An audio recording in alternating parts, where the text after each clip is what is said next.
I made her breakfast in bed. I did the whole day for her, and then sexually, she was pleased as well. Wow. Stop. Oh, sorry, Georgia. Sorry, Georgia. That's my daughter. Sorry, Georgia.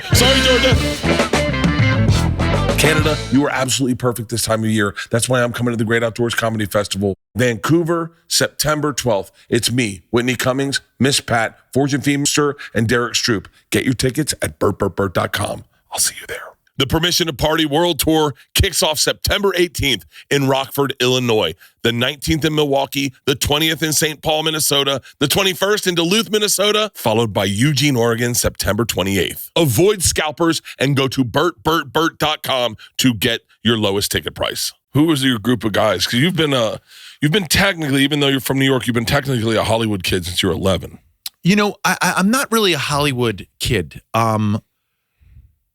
You know, it's funny. I was in Stand By Me, which is, this is the time of year for Stand By Me. It's the end of the summer. It was my favorite.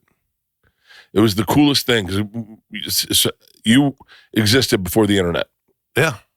And then when I interviewed you in 1999, I was like, yeah, I know who that guy is, of course. I liked Sliders. Sure. And I was like, yeah. Sliders is a science fiction show I was in the 90s as well. Your brother as well. Sure. And I want to say you and your brother came on together, but I think it might have just been you. And then they said, you know, he was in Stand By Me. And I was like, oh, who did he play? I might have a VHS copy at home of our interview. You very well might. I should have brought it in. Are you able to transfer that? I actually, my dad definitely has a video of it. My dad recorded every episode of the X Show. Yeah. He recorded every single one. He goes, buddy, when you need them, I got them. I was like, my parents have a VHS collection of everything. Yeah. I'm in. Actually, I went home. I was on, when Stand By Me came out, I was on Late Night with David Letterman.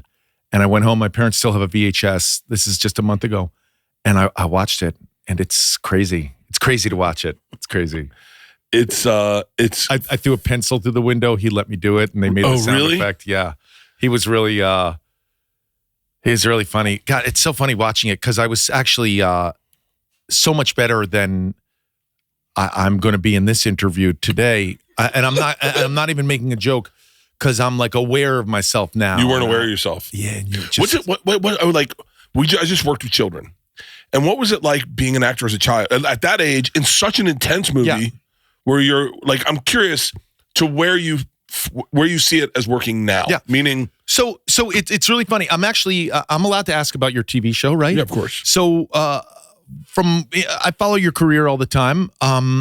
From information I've gathered, it's about you going to a private school and sort of like and I got to tell you, it's very interesting to me because I live in Calabasas, which is a small hamlet of Southern California. Famously, the Kardashians all live there. Yes, but it's a pretty well-to-do suburb, and I'm not from a suburb. I'm from a city. Yeah. And so it's been a real transition. But getting back to your original thing about kid actors, I had such a good experience on Stand By Me. And it's funny, I know like kid actors, sometimes it's tough. It's a tough road, you know. Sadly, of course, River Phoenix, who was in Stand By Me, passed away. And that's a nightmare. But when I did Stand By Me, I was 11 years old. And I was always getting in trouble as a kid. I was, not like trouble, not like dealing drugs or violence, like just, they called it hyperactive back in the day. Now I guess they call it ADHD. And like I remember my mother like saying, like having to come to the principal's office and talk to principals about me in class. And I remember my mother like walking me out to a parking lot and being like, can't you just shut the fuck up and fucking sit on your hands? Can't you? Why do you always? I'm like, Mom, I didn't say, like somebody made a joke and then I made a joke. And like, I'm the one who got in trouble. My mother's like, can't you just shut the fuck? Can't you just sit on your hands and shut up? Just shut up. And it's funny, like I would go through my life as a kid, as a 9, 10, and 11-year-old, like somebody would say something, a teacher would say something, and I'd be like, just shut up, shut the fuck up, just shut the fuck up, sit on your hands. And it was like a mantra that went through my head. Shut the fuck up. Sit on your hands. Sit on your hands. Don't fucking say anything. And I got on the set of Stand By Me. Open call, got called back again. My mother thought it was a scam. We went in. My mother was like, no, it's not a scam. Saw Rob Reiner's name. My mother said, oh, that's the guy from All in the Family. Went back to it. They flew me out to California. I auditioned with Corey Feldman and River Phoenix and Will Wheaton, and I got the role. And they flew us out to Eugene, Oregon. I'm from New York City. I had never been to the Pacific Northwest. I had never really seen wilderness. I mean, we went on a river rafting trip down the Delaware, but no offense, that's like a shithole, you know? Eugene's where Cam Haines lives. Rogan's buddy, a big archer. And it's gorgeous. Eugene's fucking gorgeous. It's where University of Oregon is. It's where they filmed Animal House. It's trees. A lot of trees. So we go out there and we're there. And literally it's the first day of filming. And it's the scene where we're throwing stones in the can. It's a part in the movie. For those who know the movie, know the part where we're I hope you don't know the movie right now because you have something that is so special waiting for you. Yeah. I got to see it. I saw it when I was probably... I must have been like 14, 15. Yeah. We're the same age, so I must have seen it when I was 12, 13. Yeah. And it is one of the greatest movies that's ever been made. Without a doubt, one of the great. You're in inarguably two of the greatest movies ever made. Oh yeah, Stand By Me and Tomcats. The branding for Tomcats was so aggressive. I saw branding all over it in Hollywood. It was like a pair of underwear and you on the front of the underwear or something. Yeah, it didn't. I remember the Tomcats branding. It didn't do that well. Oh gosh, we're looking it up. It wasn't. The Academy didn't recognize it really. But I get to set, and I'm throwing stones in this can, and after the scene, we do the scene, we do the lines. And I like added a little something at the end of the scene. Like somebody spat on somebody. Maybe I made a fat kid joke. Maybe I was just fucking around, you know? I didn't know at the time it was called ad-libbing, you know? I was just, we did the scene, we read the lines, and it was over. And I was like, hey, let me fuck around a little bit here. And I was fucking around with them. And, you know, we were laughing and and then Rob Reiner, big guy, yells from Video Village or whatever. That's where they like watch all the takes. Yells, cut! And says, Jerry!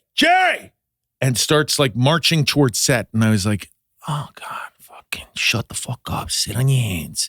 Sit on your hands. I was like, you couldn't fucking just sit on your hands. You couldn't do it, man. You couldn't hold it together. Like we're on a set, day one. This is it. And you couldn't fucking sit on your hands and shut the fuck up. And Rob Reiner comes to set and goes, hey, fellas, you see what he did? That's what I need all the time. I need that kind of energy, Jerry. Let's go again. Keep going, Jerry. Don't stop there. And I got to tell you, Bert, like a light bulb went off in my head. And I was like, oh man, I've just been in the wrong place. I have to be on a set in front of a camera, fucking around. That's where I have to be. It's not me. It's where I've been placed. And it's not in the New York City public school system. I don't do well there. It's on a set with a camera in front of me. And really, that's really what motivates me every professional moment of my life from there. So working with kids, it's so fun when you get, you know, the fun thing about Stand By Me is that Rob Reiner trusted us and said, just go for it. You know, I don't know how it was on your set, but he was like, just go. He cast we were those kids, you know, we were very close to those kids. Sorry to make this all about Stand By Me. No, but hang on. I could do a 4-hour interview about Stand By Me. All right. But I mean, I've got a lot of other things going on right now. I'm kidding. I've got nothing going on. This is it. We're going to talk about your back hair, but Bert,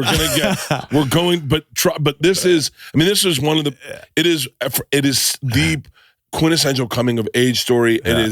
It is, I have friends that believe that Kiefer Sutherland in that movie turns into the Lost Boys from that movie. I have friends that believe that, well, because at the end they go on a road trip and they just drive, and he believes that he became a vampire and he is then. It's the same role when he's in Lost Boys. Keep going. I got nothing. I mean, poor Kiefer Sutherland. Look, I love Kiefer Sutherland, and by the way, Kiefer's the best. I feel so bad. I was on a show that Kiefer came on. I want to say right now, officially, Kiefer did not abuse us in any way. There was no abuse. And I'm only saying that. I didn't even think about this. I did a TV show where Kiefer came on and we were interviewing him. And it was live. So it wasn't rehearsed. I didn't know anything. It wasn't taped. And Kiefer came out and went, hey, I've never done a Kiefer Sutherland impression, but here we go. Hey, Jerry, I just wanted to say, I'm sorry if there was any sort of, abuse of you on the set of Stand By Me. And I was like, abuse? And he was like, well, I mean, if I bully you in any way, we were just in character at the time. And I went, and actually, it's so funny. In my memory, I remember we, as the four of us, were the biggest, brattiest pains in the ass. I remember throwing dirt ball. He had a rental Firebird. And I remember him thinking he's tough. And I was like, this guy isn't fucking tough. And I remember throwing dirt balls at his Firebird. And I almost said on live TV, dude, I was throwing dirt balls at your Firebird.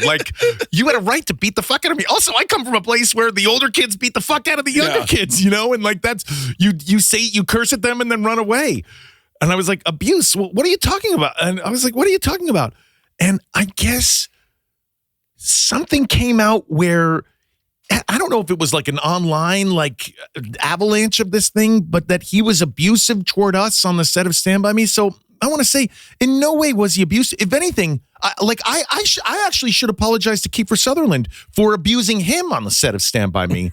I was a terrible kid. I mean, I didn't know my place. Also, coming in with all these Hollywood people, I was like, these guys aren't fucking tough. What is this? What is this place? But I have such a special place in my heart. I mean, do you know who Dan Pasternack is? Of course. Yeah. Hang on. I say, of course. That is a wild stretch.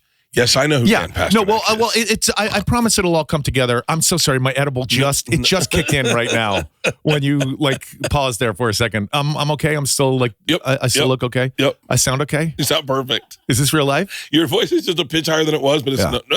Tell me when we're going to start the podcast.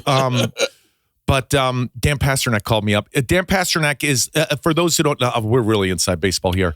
He is sort of the curator of comedy. That's what I call him. Yes. He knows everything comedy dating back to, Grecian times. I mean, he ran. It wasn't Cartoon Network. He ran something. He had a big job. I don't know what it was. He had a big job at where one of those big all places. The great shows that you like that are animated, he was curating. Yeah, I don't even know his professional job. But he's a curator of comedy. He's been doing these screenings for movies. I'm going to announce this here. I don't think we've ever really announced it. He does these screenings for movies and then gets the stars together and has a Q&A. So, because Stand By Me is going to be 40 years old. And again, I'm sorry this is all about Stand By Me, but Bert, you keep asking about it. So here we go. I'm not done asking about it. Me, Corey Feldman, and Will Wheaton and Dan Pasternack are going to go do screenings around the country and do Q&As about it and everything. And I'm really in LA. I don't know what the dates are. I would go to one in a heartbeat. Yeah, but I think he's going to do it around the country. And so and it's so funny. I don't want to talk out of line, but some of us, not me. I love everybody. I'm dying to hear that. There was some beef with some people, and I'm so excited to say, just according to text chains I've read, I don't think there's a beef anymore. So good. I'm so excited about that. Well, I know Will Wheaton with it can be very complicated.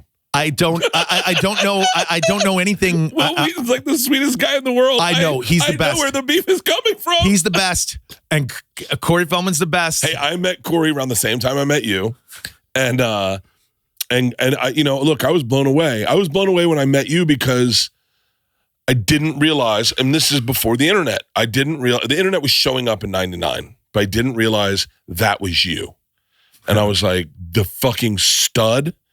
No, hold on. Stud, yeah. And then I was like, for a second, I was like, I thought, oh, it must be Will Wheaton. It was you. And they're like, no. They're like, no, he's gorgeous now. I was like, so fuck. gorgeous. But Beautiful. I met Corey around that time. Yeah. And Corey was very sweet. Look, the fact that, I mean, I don't know the right way to say this, but the fact that you're a normal person, that is a huge victory. Oh, gosh. I mean, obviously there's so many that don't come out on the other side.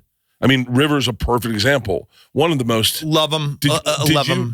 One of the most talented individuals. The most talented, most beautiful. I don't judge people physically. You know that about me, Bert, but beautiful, beautiful person. Inside and out.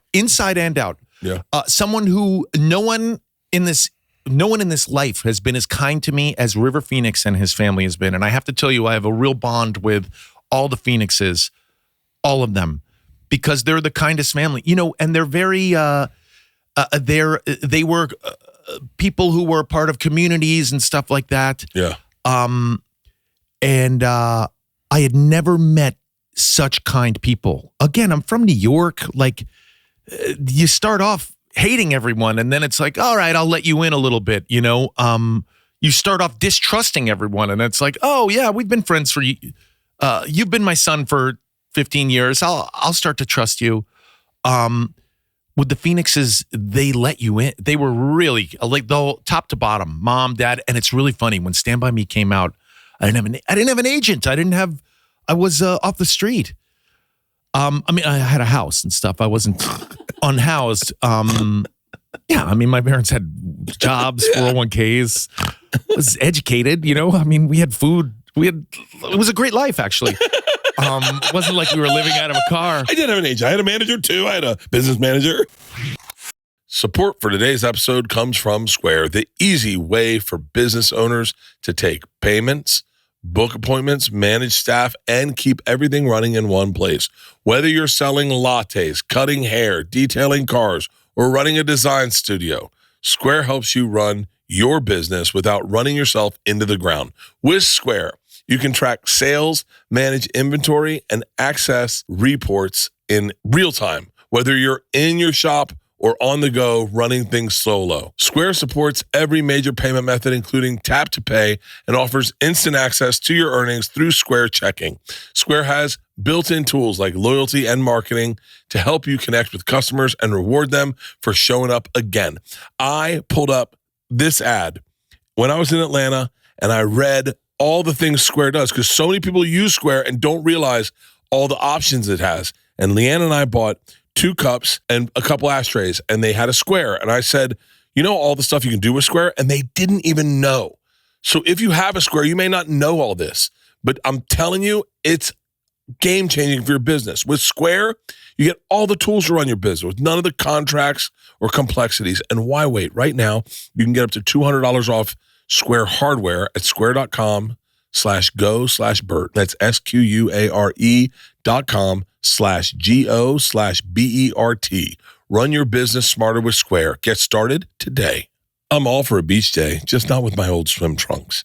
I'm ready to invest in something comfortable, versatile, and built to last. This episode is brought to you by Fair Harbor, makers of the world's most comfortable swimwear. If you're headed to the beach or have a vacation coming up like I do, pack their breeze knit lined trunks and say goodbye to mesh lining forever. They are soft, they are chafing free, and built to move. You know those mesh lined swim trunks every guy hates? With Fair Harbor's built-in boxer brief liners, let's see if I can pull them out. Their trunks are softer than anything you've ever tried or felt before. Fair Harbor's trunks are perfect for swimming, lounging, soaking up sun. You can even wear them out. They're sexy too. A variety of designs and styles that make finding your favorite pair easy. And Fair Harbor's super soft built-in liner keeps you comfortable all day. You never are going back to those mesh-lined swim trunks again. I promise you that. And if you're like one of those lunatics who wears no underwear when they swim, talk about chafing.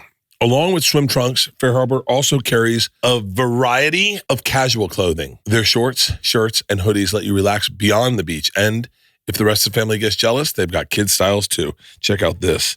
This is what I'm bringing to the beach. I love a hooded a hooded water shirt on the beach, SPF protected.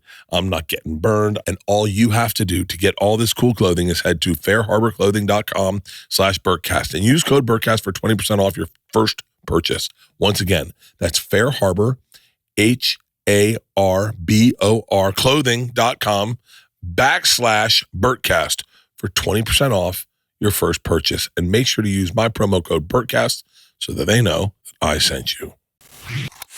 I got to tell you the funny story is, but anyway, we didn't have an agent, and I remember River Phoenix's mom. I remember because I was listening on the other line. We had 2 phones in our house, and River Phoenix's mom was like, my mother's name was Linda. She was like, "Hey, Linda, this movie's a hit.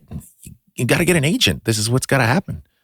And so it's like when I got an agent and everything. But it was so funny. My dad, who was in advertising and, did okay at advertising. Nothing, he wasn't Don Draper. He wasn't a bum. I remember when I filmed Stand By Me, I was like, "Oh, Dad, it was so cool. We were on a crane. They had crane shots and we rode the crane. And then for the leeches scene, I'm sorry, this is so inside Stand By Me, but the leeches scene, they used rubber cement and they were glued to us and they kind of stung. And that's what we used that as like our acting. And then it was so cool. And I was telling him all the stories and my father was like, this is great. Hey, listen, you're about to go back to school because we shot it over the summer. He was like, you're about to go back to school. I was entering the 7th grade. I mean, that's young, man. Yeah. Like. Oh, yeah. I was like, my dad was like, you're about to go into the 7th grade. And I was like, yeah. And he was like, don't tell everybody about this movie. And I was like, why not? And he was like, because this is really tough to say, but this movie's never coming out. It's never getting released. And I was like, how do you know? You're a low-level advertising guy. Like, what do you know? Yeah. And he was like, no, I know. Like, a lot of my coworkers make movies and they just nothing ever happens. It's just over. So just enjoy the process. And that was it. And just put it away. It's behind you. It was a fun experience. Oh. Now we get back to real life, okay? I don't want to hear about it ever again. That's so great. And then the movie comes out. The movie comes out. And it was funny. It came out in an old-fashioned way. It came out in just a few theaters. They would do like select, and then they released it wide. I guess this is before the internet, and who knows how they did it then. But it's so funny. I remember I grew up in New York, and it was only in like 3 theaters in New York. And my grandparents came with me to the shooting, to the screening. To the screening, yeah. No, there wasn't a screening. By the way, I got a bone to pick. I'm going to say it here. They had a fucking premiere here in L.A. You can look it up. There's a picture of Will Wheaton, Corey Feldman, River Phoenix, and fucking Kiefer Sutherland. That fucking bully. Are you serious? Yeah, look it up. Look up premiere Stand By Me. Look at it. There it is. Yeah, there we go. Oh my God. Look who's not in that fucking photo. I did not get an invite to the premiere, and I got to tell you, Bert, to this day, a whole reason why I'm doing this damn Pasternack thing, and Dan, I'm sorry if I wasn't supposed to say anything, but it's too late. The cat's out of the bag, and you can forgive me. I don't know if it was officially announced or what's with the planning stages or anything, but I'm sorry, Dan. But the whole reason why I'm doing this tour is so finally I can get like your premiere. Yeah. Why didn't they couldn't buy me a TWA ticket out to the premiere? Do you ever think, because I'm a fan of time travel and I'm a fan of sliding glass doors or sliding doors. And do you ever think that maybe your non-invite to that premiere is the reason that you're here today? Because when you look at that picture, there's a lot of complexity in that picture of like, look at River's eyes. Like, he's not really totally there. No, I think he is. Look, but River, no, it's crazy how you can read into things, knowing what you know. But like who knows? Like, did you go straight to LA after the? No, listen. So I got an agent, okay? Because River Phoenix's mom, I believe her name is Hart now, but then I knew her as Arlene. Okay, they changed their names. That's their thing. I wish I could have. I got stuck with Bert. One night I was fucked up and I was done. One night? One night, yeah. Yeah. And I was done drinking. I was like, I'm out. I'm going to bed. And my wife. Oh, I thought you were out with drinking. You were just out for that night. No. Yeah. I was done for that night. Yeah. Okay. I was like, I'm done. I'm going to bed. And my wife was partying. She never parties. And my assistant was partying. When he never parties. And he's like, they're like, oh, and they're taunting me. And I'm not happy. And I'm not happy. And my wife knows that I go, okay, fine. Is this what you want? Because I can drink. You want to watch me drink? I'll drink. We know that tomorrow's now a shit show. But hey, is that what you want? And I go, you guys, and I meant to sound so cool, but it came out wrong. And I go, you guys are looking for Captain Bad Boy. And they're like, what did you just call yourself? Okay. I go, Captain Bad Boy. Yeah. And they were like, uh-oh, we're not going to get Captain Bad Boy. And I was like, don't say it like that. I meant it like, and they're like, and then I was like, no, I'm really going to bed. I just went to bed. So funny. Yeah, I'll stick with Bert. No, I love it. I saw a hypnotist once because I was trying to stop drinking or control my drinking. And the hypnotist had me name who I was when I was drinking. And we named that person Drunky, Mr. Drunky. Really? Yeah. So it's so funny. You're Captain Bad Boy. Captain Bad Boy's, it's way cooler than Mr. We should do Drunky. A drinking podcast called Drunking Captain Bad Boy.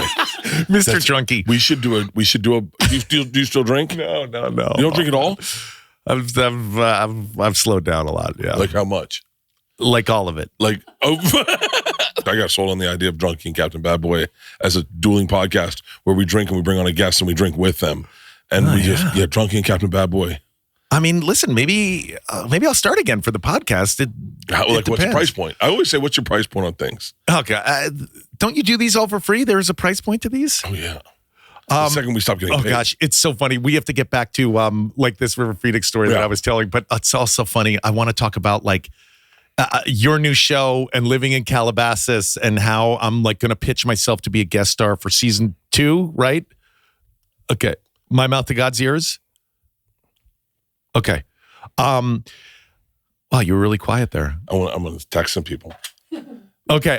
You have no idea. So anyway, I get an agent, and my first audition after Stand By Me is, do you remember the show Webster? Of course. Sure. So Webster starred Emmanuel Lewis. And I had to, it was my first, oh wait, you're doing a picture of me? Wait, let me look cool. It's amazing how easy that was. Oh, there it is, Webster. So that was my first audition to play his, it was a 6-episode arc. For those not in the industry, that means you're going to do 6 episodes and you're going to be a guest star. You're going to be Webster's buddy. And my father, again, who was still amazed that Stand By Me not only got released, but was like a smash hit, arguably one of the best films ever made, flew out with me to Los Angeles, and I screen tested with Emmanuel Lewis. And my father didn't know what Webster was. He had no clue about anything in the industry. None of my parents did. Mom was a teacher. I mean, nobody knew anything about the entertainment industry. No offense to Webster, the television show, but like after Stand By Me, you'd think like, okay, let's just go independent and find, let's just do let's try and get into TIFF. Let's get him a Spirit. But Emmanuel Lewis came in and was like breakdancing, and my father was watching Emmanuel Lewis breakdance in this office, and like, I mean, he must have felt like he had just taken an edible and like, what the fuck is like he looking at here? And I remember my father, like we were in the hotel room and my father got a phone call from my new agent at this time via River Phoenix. And he went, all right, listen, good news and bad news. And I was like, okay. And I was like, what's the good news? And he was like, the good news is you did not get that. You're not going to be on that show. We're not, what we just saw and all that, we're not going to be a part of that. And I was like, well, why is it? Well, why is that the good news? And he's like, well, that's the good news because we're not a part of that. And I was like, what's the bad news? And he was like, the bad news is we're running to the airport. That's it. We're like, we have to get to the airport now. And I really, I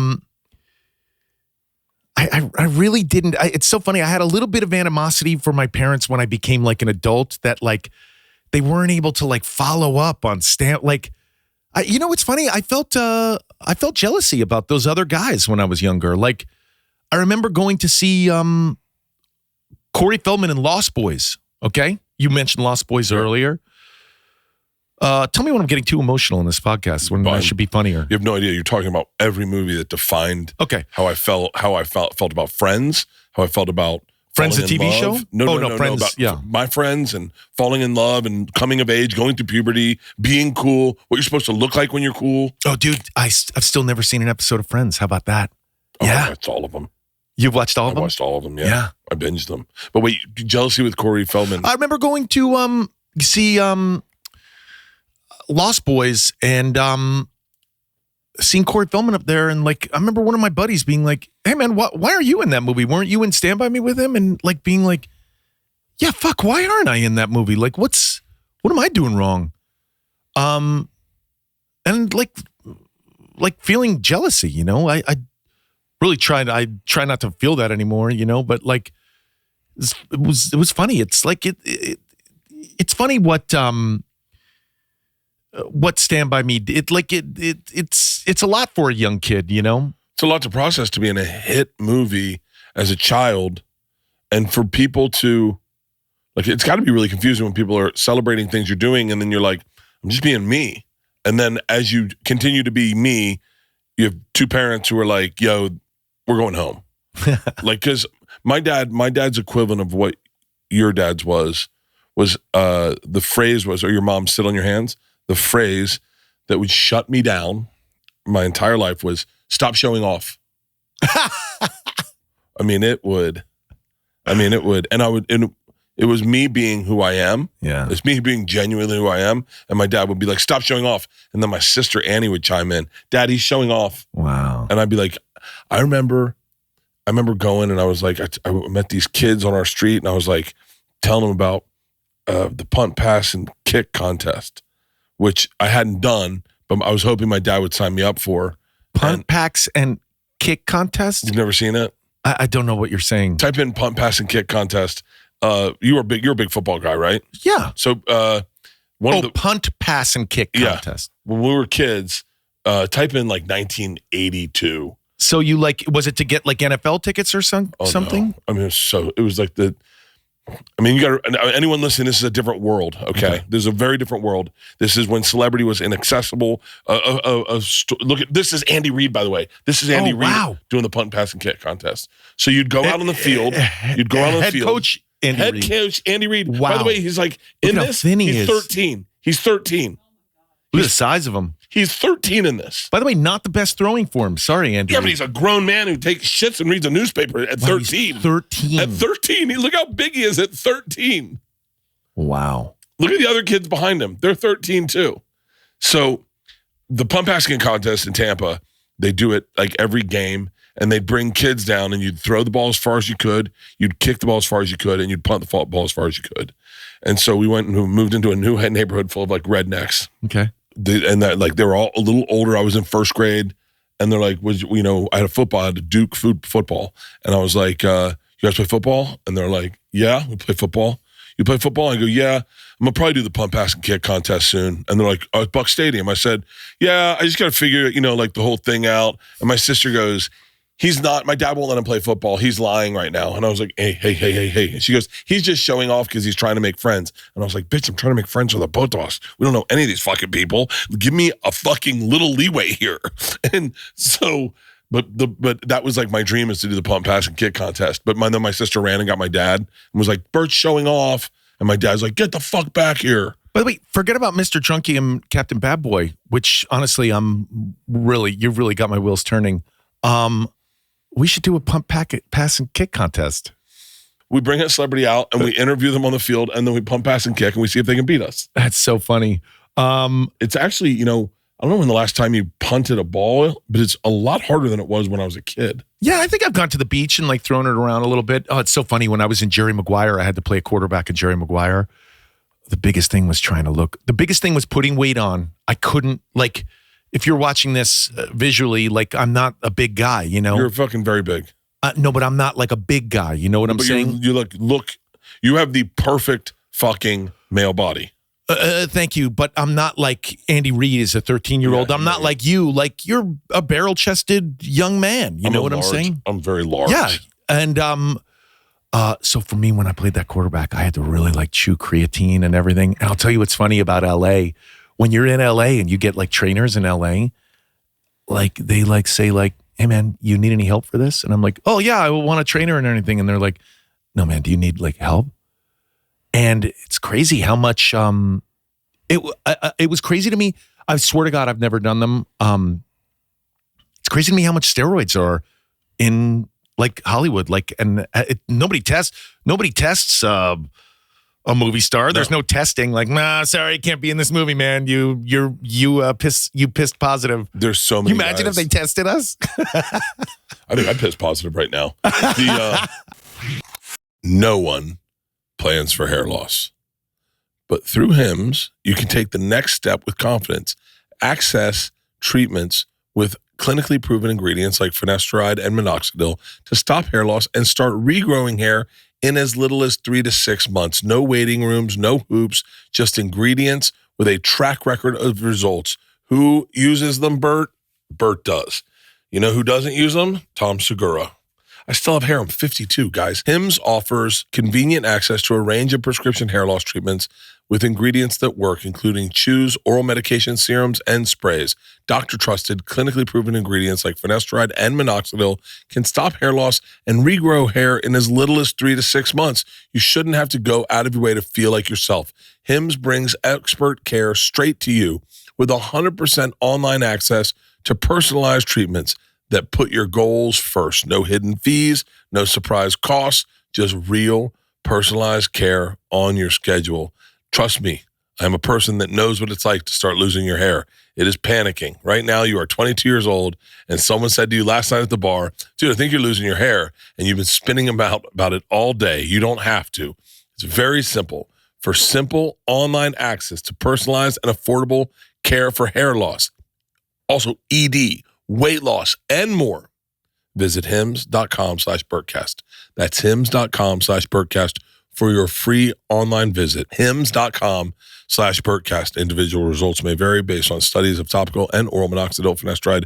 Prescription is required. See website for full details, restrictions, and important safety information. You may have heard of HelloFresh. They send chef-crafted recipes and fresh ingredients to your home. But this summer, they made their biggest menu upgrade yet.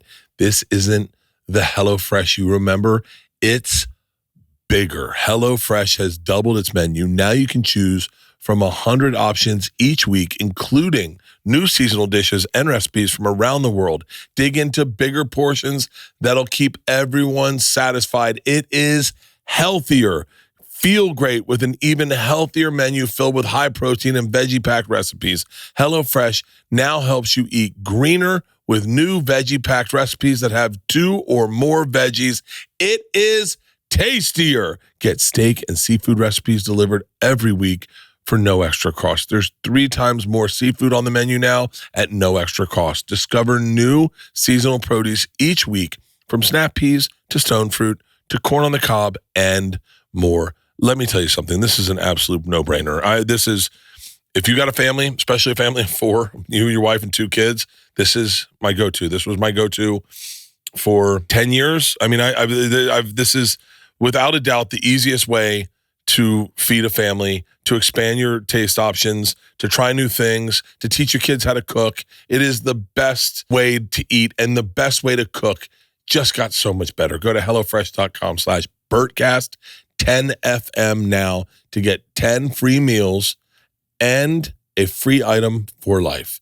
1 per box with active subscription. Free meals applied as a discount on first box. New subscribers only.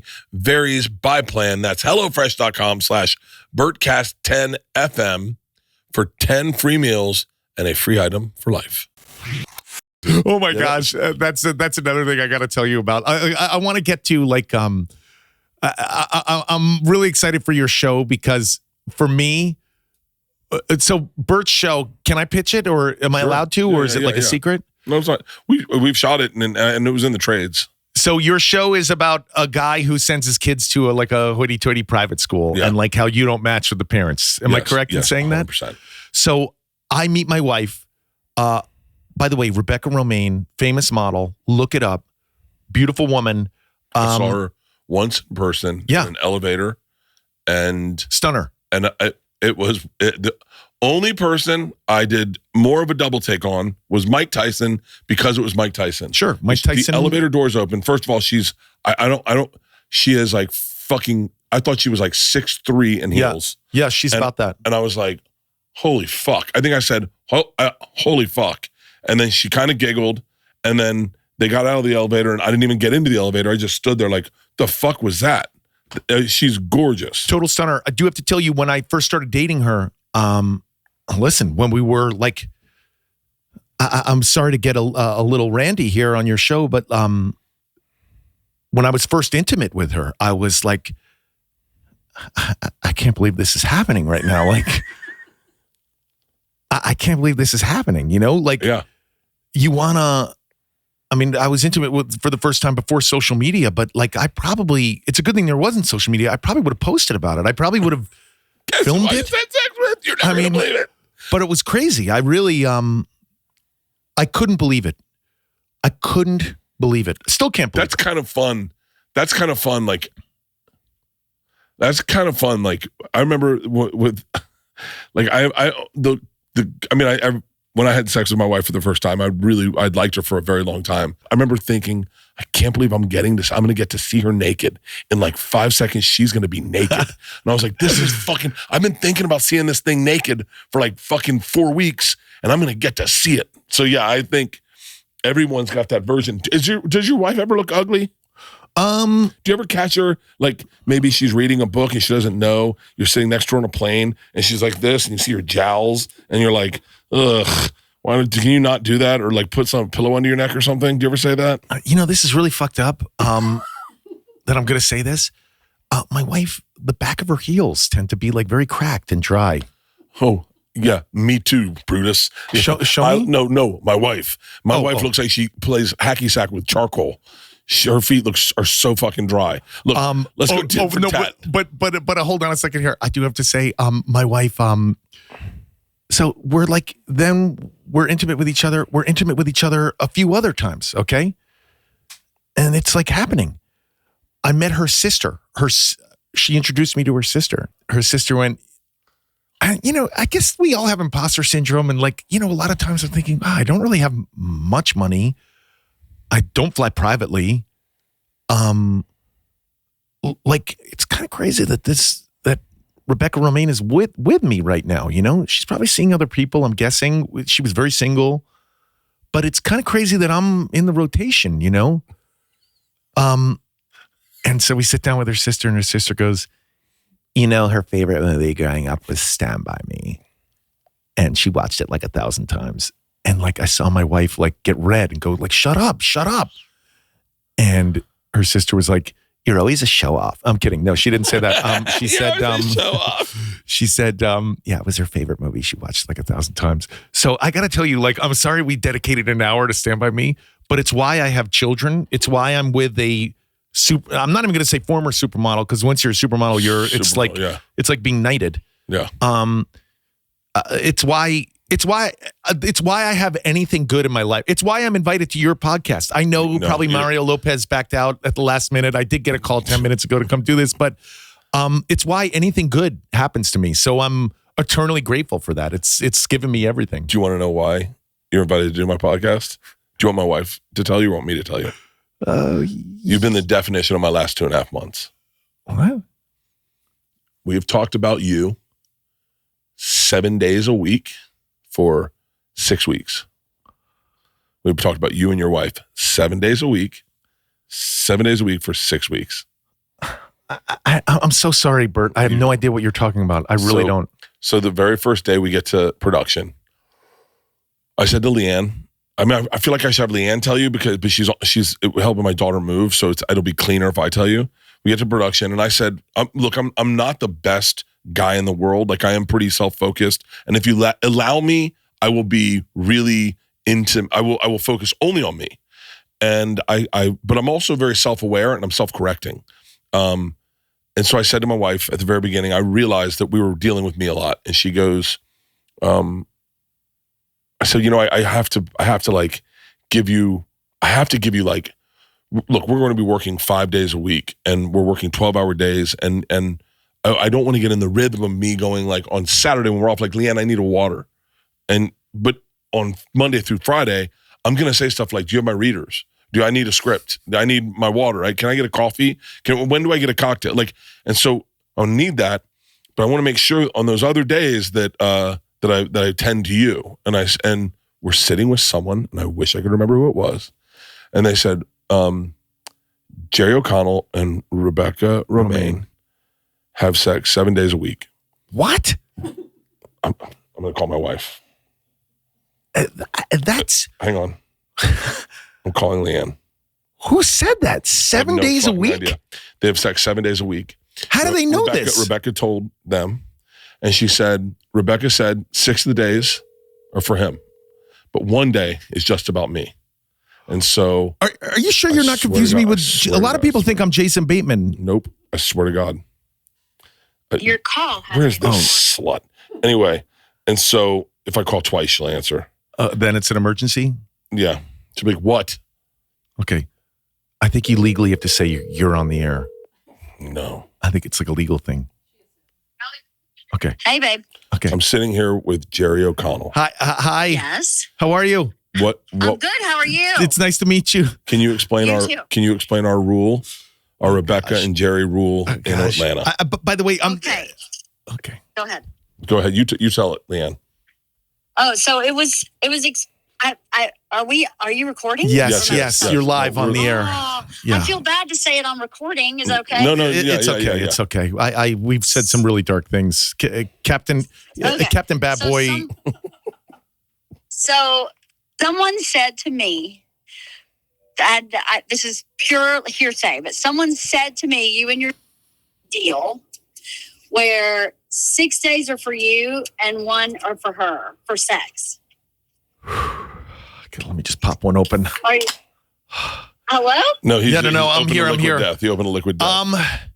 So someone said that to me, and so when Bert was filming his show just a week or so, a month ago, we realized the way it's going to work is that we both have to be focused on Bert for this show to get for his acting. We're producing this. There's no room for me in this moment. And then Bert came to me and was like, I'm feeling kind of bad about that. And I was like, it's so funny. I'm feeling kind of bad about that too. Why don't we do what Jerry and Rebecca do? Is 6 days for you and 1 for me.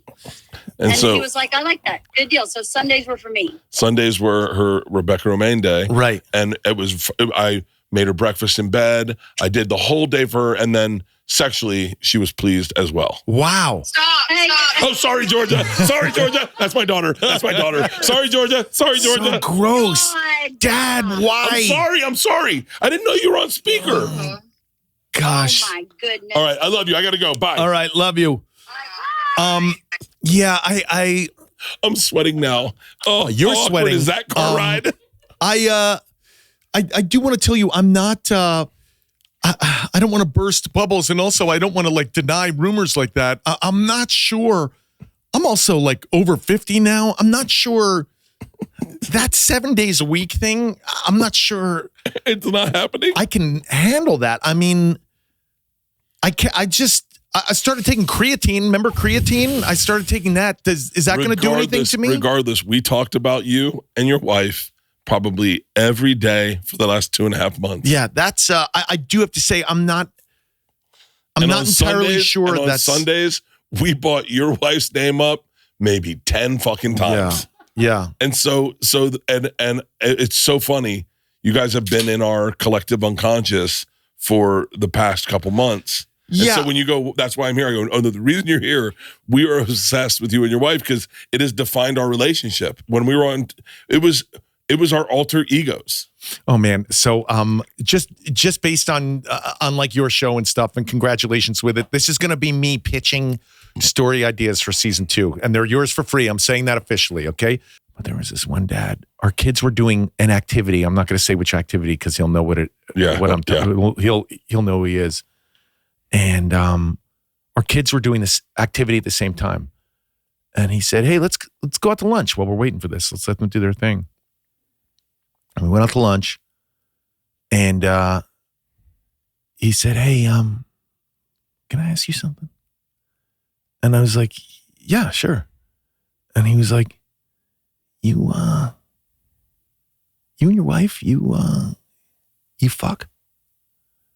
And I was like, well, I mean, it happens. I mean, if it's my birthday, my buddy Bert thinks I do it 7 days a week. That's completely untrue. I don't know where he heard that. I think he's got me confused with Jason Bateman. But yeah, it happens. And he was like, how much do you and your wife fuck?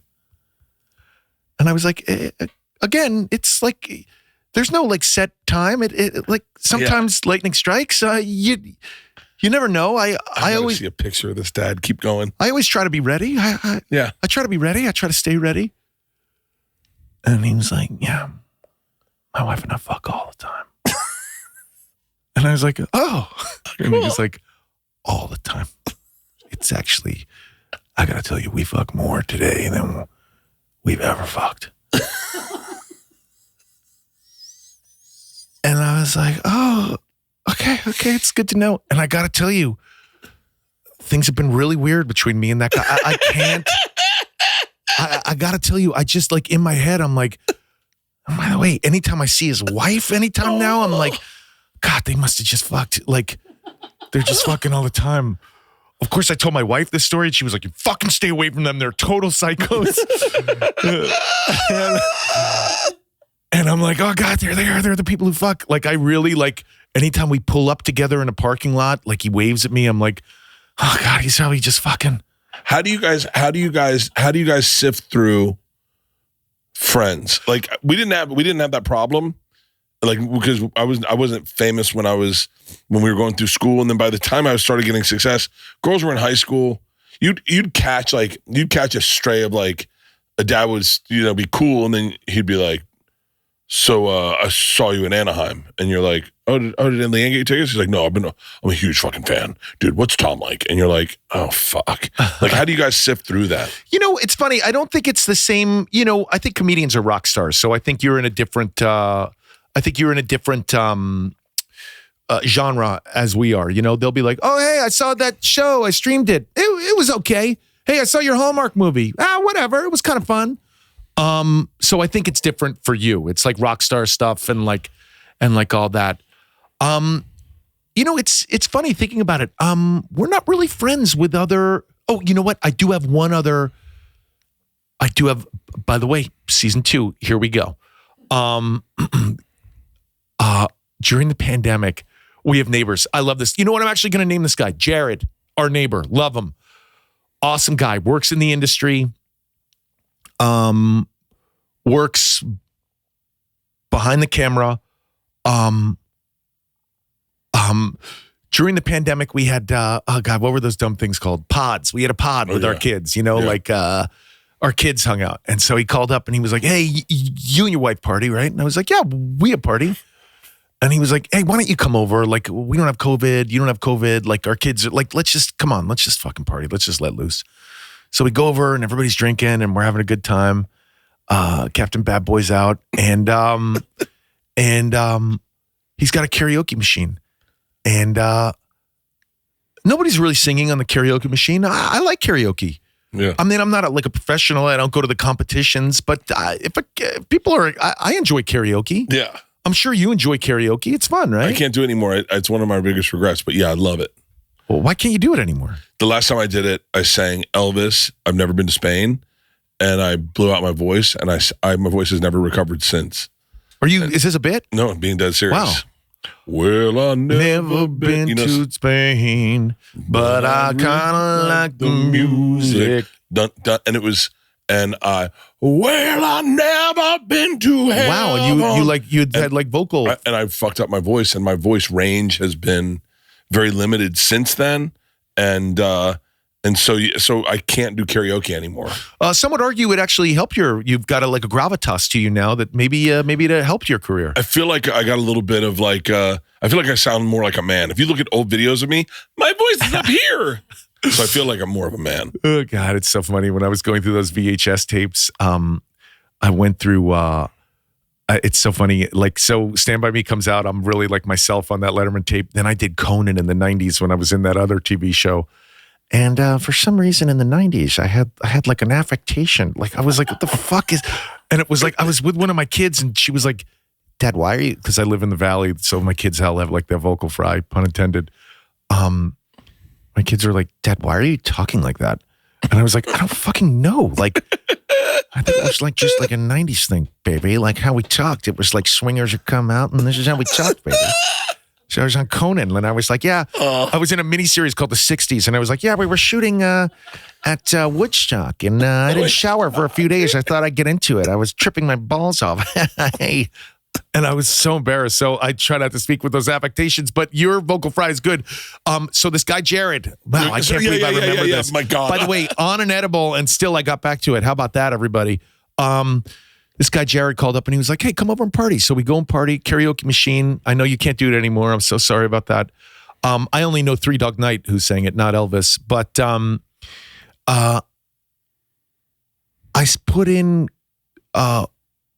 With Arms Wide Open, okay? I don't know anything about that song. I'd never sang it. It's not like my go-to song, but I sang it really well. Like, and by the way, when I say it was a party, it was the four of us. It was like a COVID party. Yeah.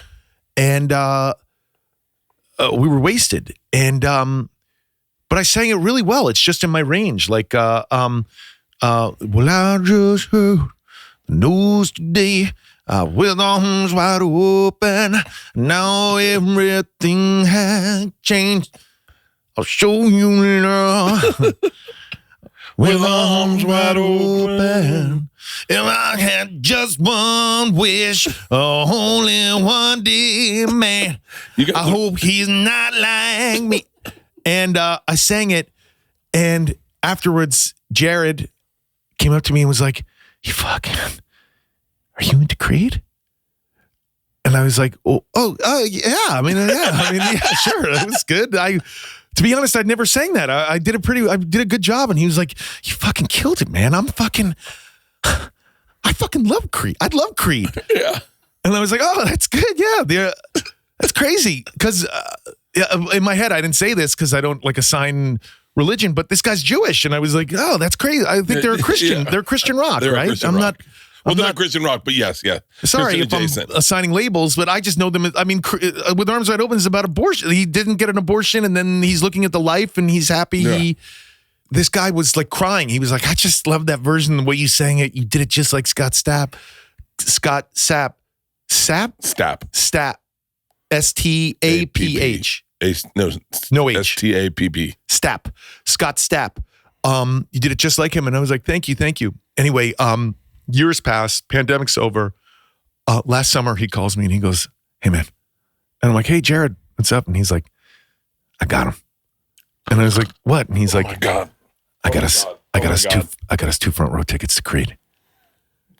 And I was like, Jared, I'm not really a Creed guy. And he was like, yes, you are, man.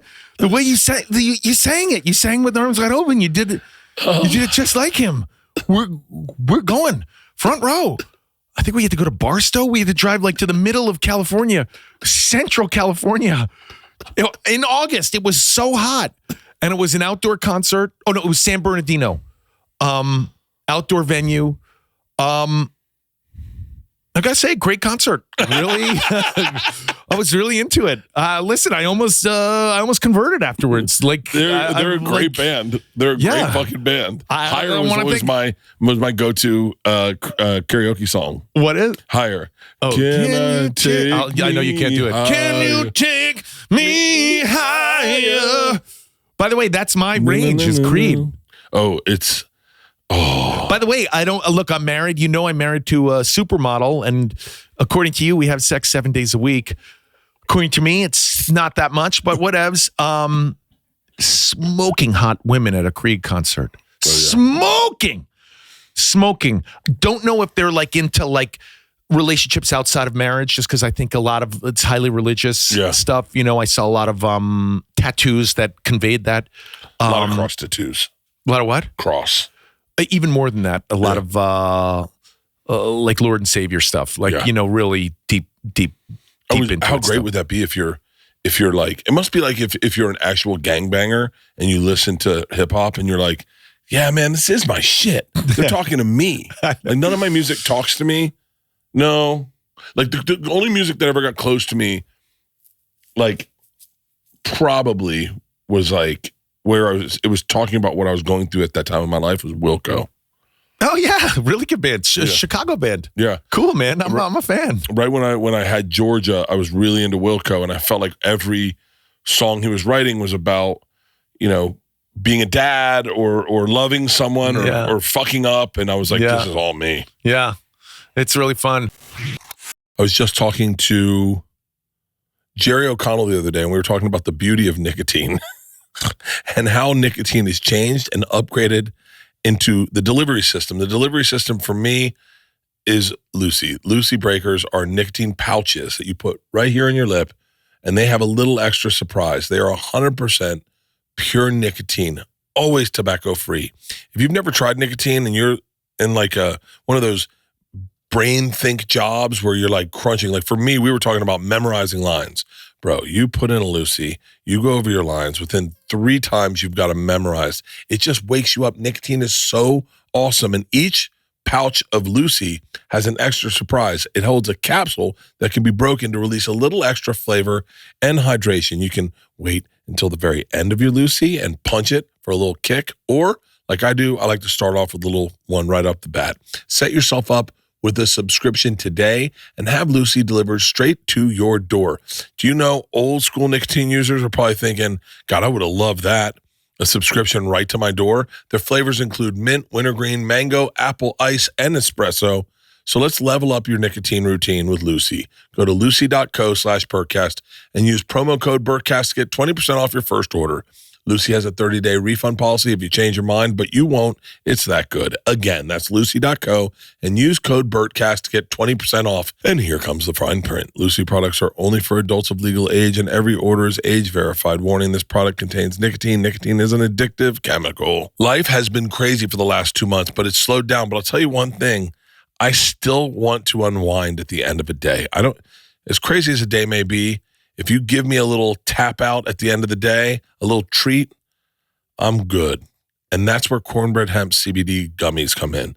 Cornbread Hemp CBD gummies are made to help you feel better, whether it's stress, discomfort, or if you just need a little relaxation. They only use the best part of the hemp plant, the flower, for the purest and most potent CBD, formulated to help relieve stress, discomfort, and sleeplessness. All products are third-party lab tested and USDA organic to ensure safety and purity, and they work. Man, they work. I am sleeping. You want to see my sleep last night? Came home. It's me and Isla. Leanne's on the road. It's me and Isla.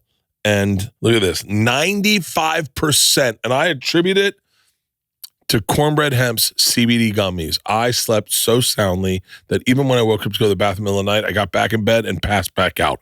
Right now, Bertcast listeners can save 30% on their first order. Just head to cornbreadhemp.com/Bert and use code Bert at checkout. That's cornbreadhemp.com/Bert and use code Bert. What other storylines can I give you? Newly single moms are really interesting in our area. Newly single moms? Yes, because it's sort of an affluent suburb and they're just like so attractive. You know what I'm saying? And let me figure out how I could tell this story without getting in trouble. How could I not get confronted at drop off? It's funny. One time my kids were friendly with another kid and the person was recently divorced and my wife was out of town.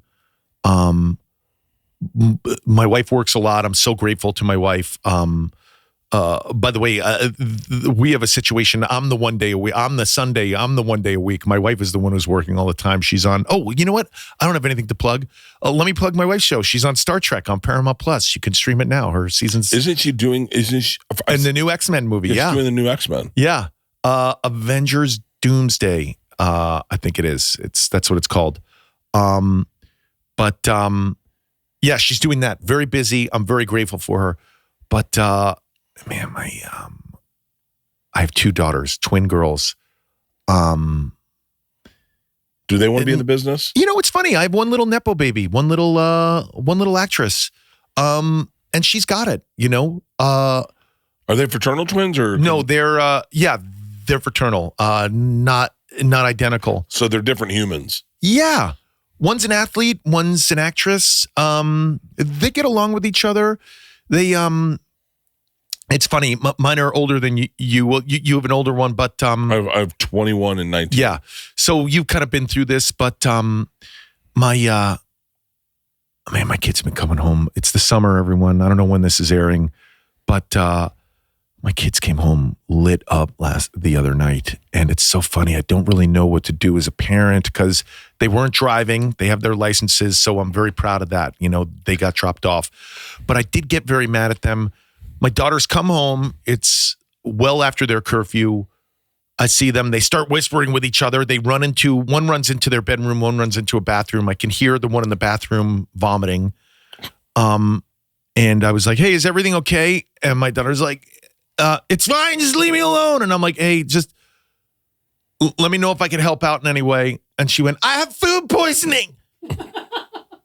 And I was like, that's not like through the door. I'm like, that's not what I asked. I didn't ask why you're throwing up. And she's like, I had gas station sushi.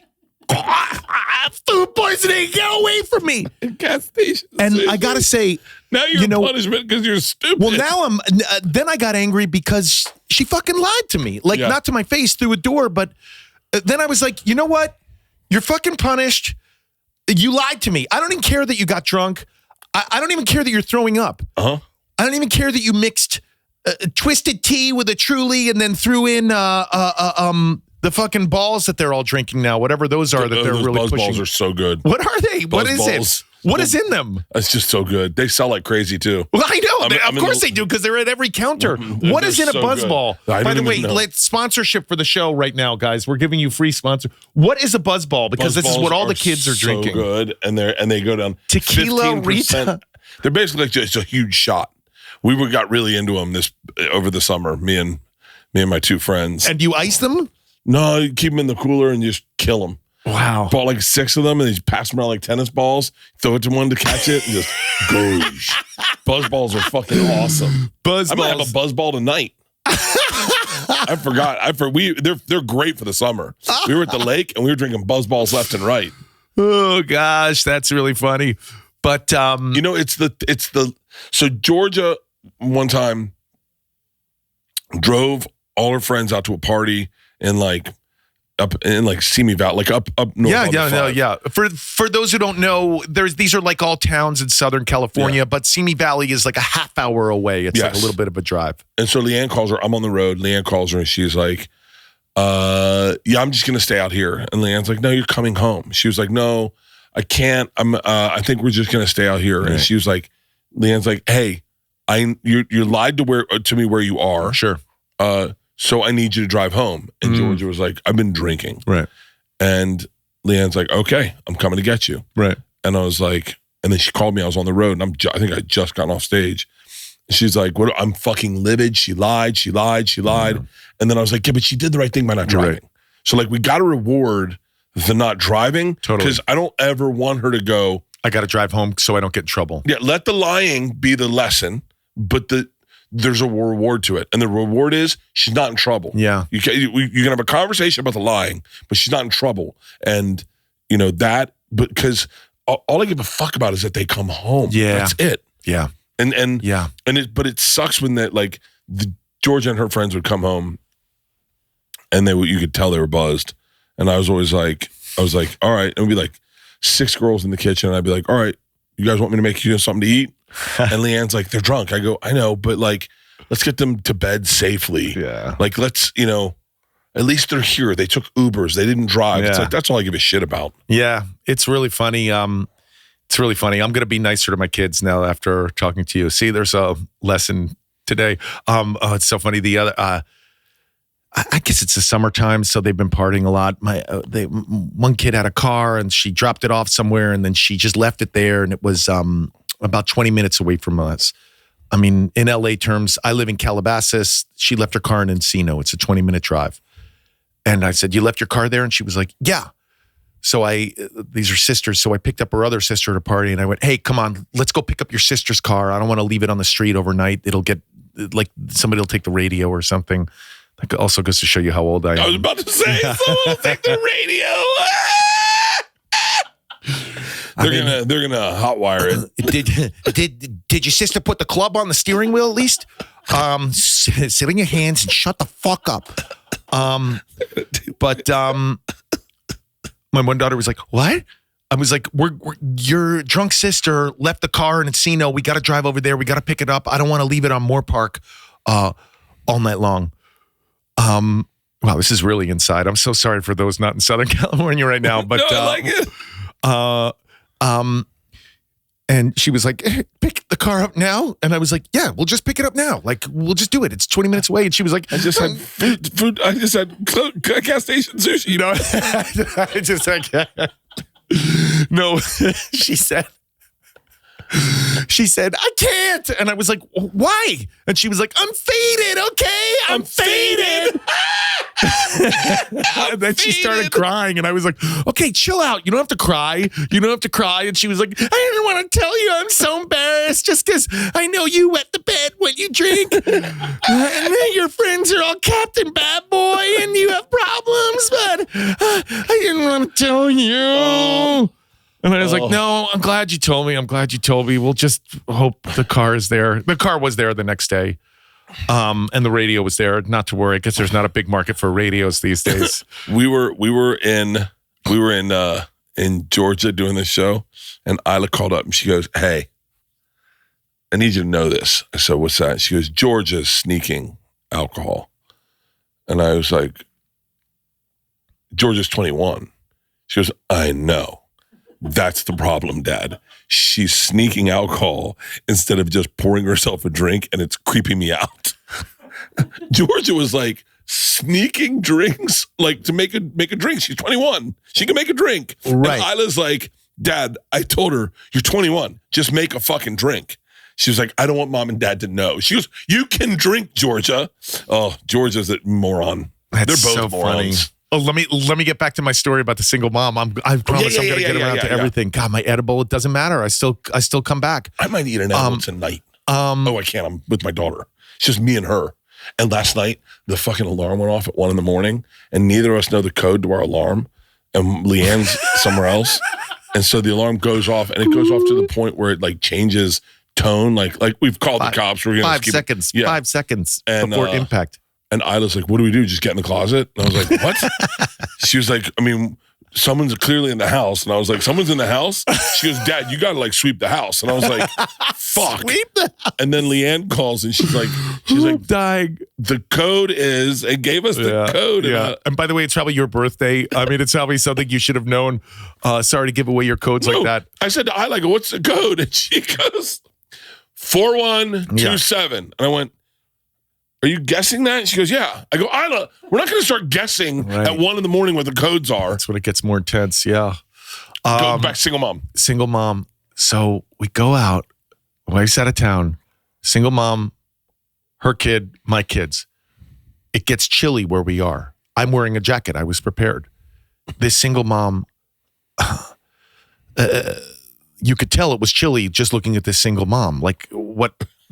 these single moms are in such good shape and they're so well proportioned, and like what they're wearing is typically like workout gear in the first place, but it's like they're saying it's clothes, and you could tell it was freezing where we were. Freezing. Yeah. And in my head I'm like, Jesus Christ, you can really see it's freezing on this newly single mom. Like, this is crazy. The single mom said something like, "It got chilly." And I was like, "Yeah, fuck yeah, it did. Yeah, I could see." And I was like, "Oh, do you want my jacket? Do you want my jacket?" And she was like, "Oh, I couldn't." And I was like, No, it's okay. Take my jacket. So I gave this newly single mom my jacket. Okay, so now I'm sitting there in a t-shirt. And I have like really like little nipples. You can't see if it's cold or not. If it's cold out, you can't really tell, but I was cold. But anyway, we're there, and like this newly single mom the whole time was like, "Oh, this jacket feels so warm." And I was like, it It was inappropriate, man. It was crazy. And listen, I'm a partier. You know me. I'm fucking Mr. Junkie, Captain drinks a lot, whatever. Captain Bad Boy. Like, I like to party. I'm loose. I can make a joke. Like, come on, man. I sing Creed at parties. I'm cool. I have a buzz ball every now and again. I take edibles. Look at me. But it really felt, it felt awkward, you know? Yeah. And also, like, the kids are there, you know? And it's so funny. My kids are younger. This is a few years ago. My kids are younger. And we get back in the car and the play date's over. And I had to be like, oh, can I have my jacket back? And this newly single mom who was cold was like, oh, I was going to keep it. But yeah, okay, I guess. And like gave it back to me. And I was like, oh, thank you, you know. And like we got in the car and my kids who were like, I thought were too young to like pick up on this shit. My kids in the back were like, Dad, what the fuck was that? And I was like, I know, right? I was like, they were like, Dad, that was really awkward when she wore your jacket. And I was like, I fucking know, right? It was like awkward. It was super awkward. And like even my kids picked it up. I'm so sorry that story doesn't have a punchline. Your writers can zhuzh it up a little bit, but that's the end of that story. It's I will say it's I was when we had our kids, I was 34, and I was the only one to get married of my friends, especially in LA. We started off talking about me being a young guy in LA. I remember watching you did Cribs with your brother. I did an episode of Cribs. I knew you were going to say that. So fucking jealous. Yeah, I was like, that's the fucking life. For the kids who are watching this, Cribs was a show on MTV where they would give a tour of celebrities' homes. And it was typically hip hop stars who had like wealth and cars and opulence and Cristal and all that stuff. And my brother and I lived in a shitty apartment in Hollywood. You know what? You'll never find it. I've actually tried to look for it. For real? I mean, if you can find it, that would be crazy. Because I've tried to look for it because it was a shitty apartment. And we were like, hey, welcome to our crib. This is you guys have like a remote control car you drove or something? We had like a shitty TV. And we were like, this is our home entertainment system. As you can see, like it's got stereo sound that comes out of the speaker. It was a really funny episode. And we didn't have Cristal, but we had like, it's so funny. Wow, we're really plugging a lot of alcohol on this show. We had bottles of Corbel in our fridge. And we were like, we don't have the Cris, but we have Corbel if anybody wants some. And Corbel, for those who don't know, is like a sparkling white wine. It is not Cristal. No offense to Corbel. But Corbel sent my brother and I cases of Corbel after Cribs was on. Yeah, it was so funny. And like we just had like a shitty couch with so like you must have been 27 then. I was 26. Yeah, 26 when we did that. Like out of all the projects you've worked on, what was like the funnest? You know, it's interesting. I can't really say like this is the most fun. You know, I got to tell you, something that really loosened me up was somebody who really loosened me up was David Arquette. I did Scream 2 with him, and it's so funny. I was 22 when I did Scream 2, and for those who don't know the Scream movies, Sidney Prescott is the lead, and that's played by Neve Campbell, and the Ghostface killer is usually coming after her, but picking off her friends one by one, and you don't know who the friends are, and like all this stuff, and it was directed by Wes Craven. And so I was 22, and it was right around the time I was probably going on Conan O'Brien, and I had that like affectation, baby, where I was like a 90s actor, you know? I mean, like you were interviewing me around those times, and I had a bit. I was just, going to the gym, doing chest and buys, and like, on TV, I'm a star. I'm not that fat kid from Stand By Me. I'm not the fat kid from Stand By Me. I'm way cooler than that. I was on MTV Cribs, baby. Come on. Yeah. I was not like being me, you know? And it's funny. I remember there's a scene where my arm gets sliced by the Ghostface killer. And then David Arquette's character interrogates me because he's the cop. He's Sheriff Dewey in it. And, or Deputy Dewey. And, we're doing a scene and he's like, so we're in like a ER and I'm bandaged up. And he goes, so you were attacked by Ghostface? And I'm like, yeah. And he goes, oh, hold on a second. This is in the scene. He goes, hold on a second. So you were attacked by Ghostface. And I was like, what the fuck? Like, I'm doing my like, yeah, I was lowering my voice because I was trying to be more manly and like I'm a dramatic actor now and I'm not the fat kid from Sam. And he was like, oh, hold on a second. So you were attacked by, and he did like 15 different, like, and he was like fucking around and he didn't care. And I was like, this guy's a fucking maniac. Like, what is he on? Yeah. This is crazy. Like, we're doing a scene. Like, read the script and just do the lines, man, and do them as manly as possible with an affectation. That's what gets you on Conan. And I remember I went to the screen. I went to the premiere. I was invited to that fucking premiere, and they used one of his takes from one way he was doing it. Then the next line they used a different, and the theater packed. I think it was at the Chinese Man Theater. Was uproar. He was killing, and I remember being like, "Holy fuck!" Like the whole thing is to come in and not give a fuck. Like don't be self-conscious at all. You know, like just don't give a fuck. Yeah. And so I try to do that like all the time. I try to do that. I know you can't tell from this interview, but I try to do it like you're very much you. I think it's been fun to watch you.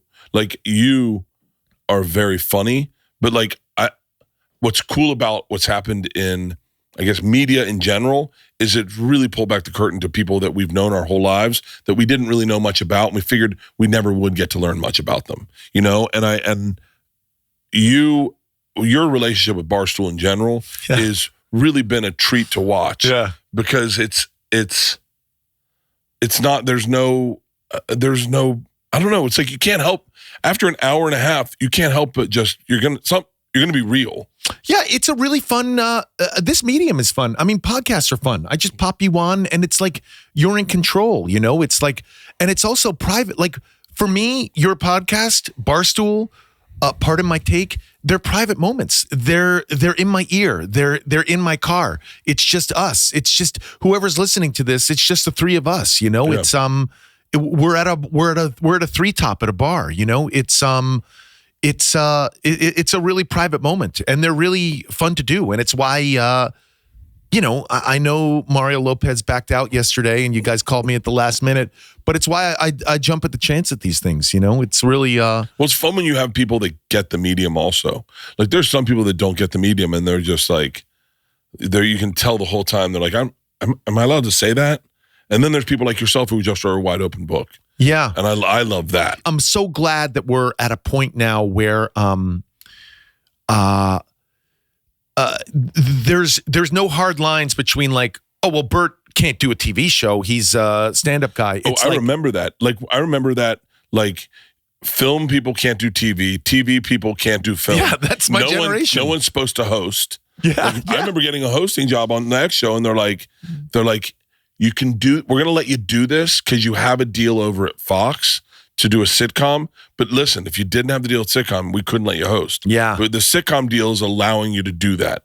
And then you can work your way up from sitcom. Like you can, like I auditioned for Black Hawk Down. Yeah, and they were like, you should have been in it. I could have seen you in there. They were like, you're going to get your eyes shot out or something. And I was like, I was never good at auditioning. Yeah. I'm really bad at auditioning. Yeah.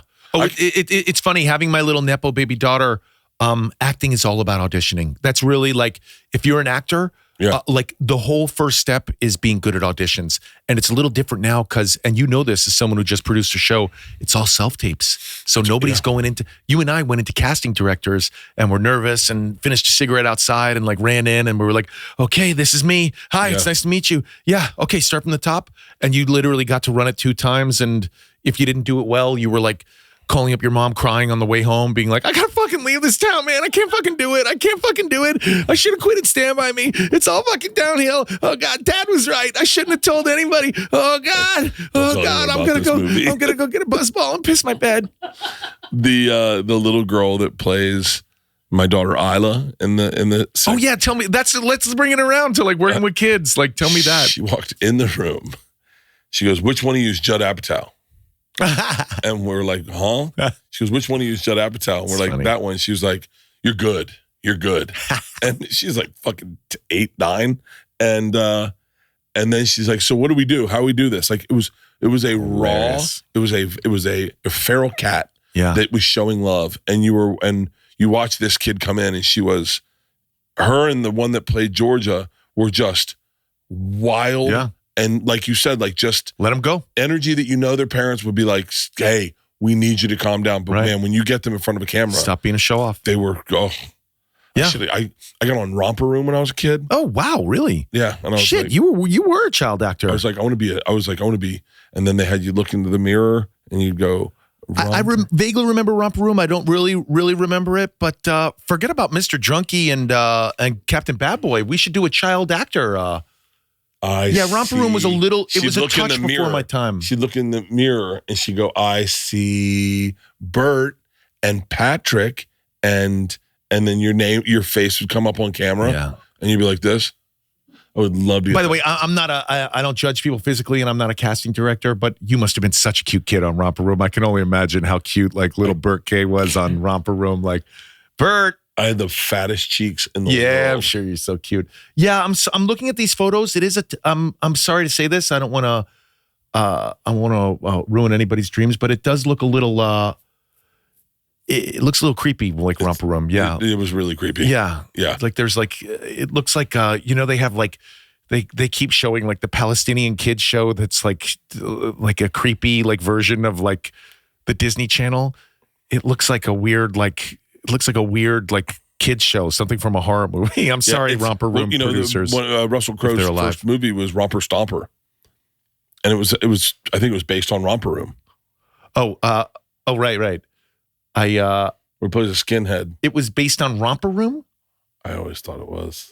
I mean, they look like white supremacists. No, type in he was a white supremacist. Wow, why does that have to do with Romper Room? Hang on, it's will a you children's type, show? I think type in the premise.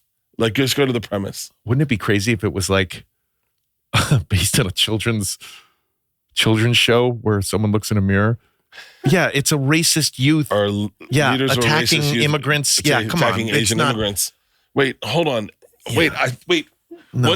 I swear to God. No. Listen, honestly, we're getting into weird territory. No, I prefer you just tell Puerto Rican jokes about the Romper cutting holes in pockets. Stomper had to do with maybe I am the worst. I think you're conflating a couple projects. So what does your night look like tonight? Like what do you do tonight? I'm not really I'm sorry. I know I'm supposed to come on here and plug stuff. I'm not really working or anything. No, what are you doing tonight? Yeah, I'm going to tell you. My wife is on a break from work for 1 month and back home, and my children have volleyball practice. I have 2 daughters who play pretty competitive volleyball. And so they are playing a volleyball game. I'm not going to go to this game because I went to the other one, and I tend to not in a negative manner. I tend to positively scream from the stands, great dig, keep going. Yeah. Don't give up. And they get really upset about that. So I won't go to this game. I'll go to dinner with my wife. My wife and I know you can't tell from this interview, but we're pretty close. Pretty close. I mean, I'm going to tell her about the rumor that's out there and that we got to do something Step about up your that. game. I mean, you're our idols. Oh gosh! Speaking of which, just one more character for second season. I'm pitching myself. I work out at a gym out there, and I used to work out at a more expensive gym. I don't have to say names, but there's price levels of gyms. There's this one that's hundreds of dollars a month. It's insane. So now I work at the one that's not even $100 a month, but it's the same gym, and I like it. It's a little. The bathrooms are terrible, but I don't even change there. But when I was in the expensive one, it's sort of like a social scene. Like that single mom worked out there, and it's like the scene in the neighborhood, And one of these dads came up to me and he was like, "Hey man, you I've been seeing you in here every day." And I'm like, "Oh yeah, I like to stay in shape. I do the elliptical, Sometimes I get a shake, and I know that's a lot of calories. So I mean, but I don't know. I like those milkshakes downstairs." And he's like, "You what are your goals?" And I'm like, I don't know, maybe get a movie like Stand By Me someday or again, get back on top. And he was like, no, I don't mean goals like that. I mean, like, what are your like workout goals? And I was like, just stay alive. I'm like, I got my heart checked. Like, I try to like just staying alive, cancer free, that sort of stuff. And he's like, no, I mean like up top. And then he like touched my chest and stuff. And he was like, up top, you're not like, you're a slender man. And I was like, yeah, I'm always trying to put like weight on. I'm always trying to eat protein and like get in here. And he's like, I could help you with that. And I was like training. And he was like, no, like, have you thought about testosterone or anything? And I was like, well, no, I haven't really. I try not to take like anything that messes with my balance and stuff. And this guy is, and by the way, now when I look at him, his face is always like super red and he's like, just like veiny and like, he looks good. He looks good, but, I have seen him like in the parking lot, like we park in a parking structure and you have to use a ticket to get in and out. And sometimes the ticket you didn't validate. And I've seen him like, what the fuck, man? Come on. Let's fucking go! Fucking pay it, man! You didn't fucking validate? Go! Push the button! Back up! And he like gets out of his car and he's like, everybody back up! We're backing up, you fucking asshole! Learn how the fucking validation works, man! You should talk to him about testosterone. And no, I haven't gone on it yet. I'm on it. It's awesome. Yeah, tell me about like fucking awesome. Okay, so fucking tell me. Like, I'm definitely like curious. I'll tell you. It's first of all, if you get your numbers checked, they'll tell you if you need it. Yeah, not a lot of guys need it. Just based on like the pitch of my voice and my body, I probably need a couple. No, I think you're fine. All right, I think you're fine. I wouldn't like if I looked like you, I wouldn't fuck with anything. I wouldn't be like, I don't even know if I'd lift weights. I like what I look like. I look like a good person. Like, right. I had so much. Number one reason I did it was it's reparative for your liver. Oh, fuck yeah. So that was my cardiologist, like, you need to get on testosterone. If your testosterone's higher, it's good for your liver. And then I was on it, did my next blood test, liver enzymes were perfect. I was like, okay. Got me on metformin on that and some vitamins. Some cholesterol medicine, but like I'm you, pharma guy. I'm like you. I go to the doctor a lot. Yeah, I go to the doctor and I get my blood work done. Yeah, I'm always hesitant because it gives me so much anxiety. I know it's scary. Oh, it's so scary. It's scary. And the kids listening shouldn't do it. I used to smoke ciggies a lot. Like, really? Yeah, I was unhealthy. They're so good. They're so good. They're great. And by the way, I hate to say this. I mean, we're talking about narcotics. Nicotine just makes you focus more. You could as an actor, my job was a lot memorizing. You get sides. That's the script that you get for an audition.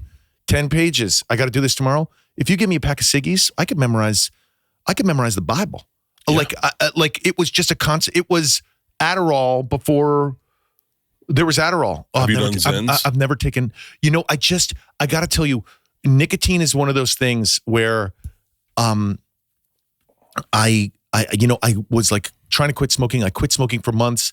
I was with a guy who smoked cigars. He was like a boss. And he was like, hey, let's have a cigar. And I was like, oh no, I quit smoking. I'm fucking off it. He was like, it's a cigar. It's not the same. Just have it. And I was like, yeah, you're right. Lit the cigar. Literally, I didn't have a cigarette for months. I had children at home too. Yeah. That was another thing. My wife, when I quit smoking, she was like, because my wife's not a smoker. She was like, we have kids. You got to fucking quit smoking. And I was like, I can't right now. I need them. And my wife was like, I'm not touching you. This is going to really throw a wrench into your theory. I'm not touching you until you quit smoking. And by the way, it was like a couple months, man, where I attempt to touch. And by the way, I'm not even talking about like intimately touch my wife. I mean, like touch my wife's hand. She was like, no, I could smell it. Get out of here. It smells disgusting. And if it's not you. Yeah. And so I quit for months, and then I had that one fucking cigar, and on my way home, picked up a pack of Marlboros. Like, it just kicked it right. It's just like, it's amazing how brilliant nicotine is in getting in your head. Oh, dude. But I've been off it for years now. I took one Rogue, and is that a dip? It's like a Zyn. Yeah. And I was in Austin. I had one Rogue, and I said to my assistant who took one, I go, I'm not even really that addicted. And he was like, really? I go, I can take it or leave it. And he was like, really? I said it was good, but like, and he was like, should we get more? I was like, get more, but it doesn't matter to me. Within 3 days, I was having like 12 Zins a day. Yeah. And I was shaking. Yeah. I'd wake up shaking. Yeah. And I'd be like, and he'd be like, I need a Zyn. Yeah. And I'd take a Zyn, and I'd go up to the top of the arena, and I'd get a coffee and a Zyn, and I'd say I was going up there to write, and I just would go up there and just Zyn after Zyn after Zyn. Yeah, it's funny how addictive it is. Oh, nicotine's really crazy, So I can't I can't do any of it. I'm too afraid of it, Good. Yeah, I was gonna eat an edible tonight. I'm probably gonna drink. Yeah. Does your wife drink? Oh my God, my wife parties hard. Really? All of it. Oh my gosh. We went to the Sphere for her birthday. She's a huge Eagles fan.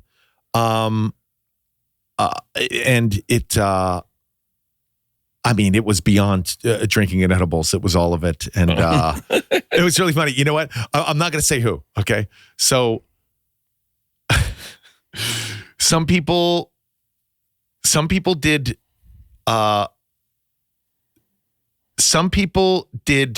ecstasy. Some people did acid. Yeah, it's out there. Yeah. It's in like spray form now. Jesus. And some people did mushrooms and cocaine, which is a weird mix. It's a weird. That's what they wanted to do. We went to the Sphere, saw the Eagles show. Highly recommend it. Really fun way to do a concert. It's really it's four dimensional. It'll be tough to see a concert after seeing that. I know. Who do you think had the most fun? You? No, but I mean, like of all those people, who do you think had? The fun? people that did. Yeah, the people that did ecstasy, acid. Really? Yeah, the people who did acid. I was sitting next to the guy who was doing acid, and I do have to say, at one point in the Eagles show, in the city, oh, they were pulling out of a building, and it pulls into space, and I was sitting next to him, and like you're passing like satellites and meteors and stuff, and he did like stiffen up and grab my arm and go, oh fuck, we're gonna die, man, this isn't good. And so I was like, no, it's the Sphere, we're in the Sphere, it's just a show, man. Yeah. And he was like, oh God, sorry, yeah, oh man, oh gosh, I thought for a second we were in space. So that did happen with the acid guy, but he was like having fun other than that. That's me at the Sphere. And that's what do you see in the I've been to the Sphere probably 7 times. Cute. And that's the first time we went. It's me. Your wife? It's my wife and my daughters. How much fun you're having, all of you. No, I'm crying because I was so emotional watching you two. Yeah. And my daughters and wife couldn't stop laughing. Yeah, and behind us is David Copperfield. Oh yeah, there he is. Wow. Yeah. He's not really as into it as you are. He kind of got creeped out by me, and he left halfway through. I was so emotional. God, you would think David Copperfield, who's like lives inside of magic, that he'd appreciate illusions, it in a magical way. Oh, I understand. I know this is magic. I wonder if he's more analytical, going, it's just lights. Nothing's magic. By the way, shout out David Copperfield. He's still doing it. Those Vegas guys, incredible. Oh, I have such appreciation for people who do those live shows and live entertainment all the time. Every single show in Vegas, shout out to them. Every single one. Oh, God bless. Well, dude, thank you for doing this. Yeah, this thank you so much. Blast. Sorry we went off on so many tangents. No, dude, 2 hours is the perfect amount of time. Good. This is fucking awesome. This has been so fun. I'm such a fan. Thank you for doing this. I'm so happy for you. I mean, I've known you for years. It's so great. That was fun, man.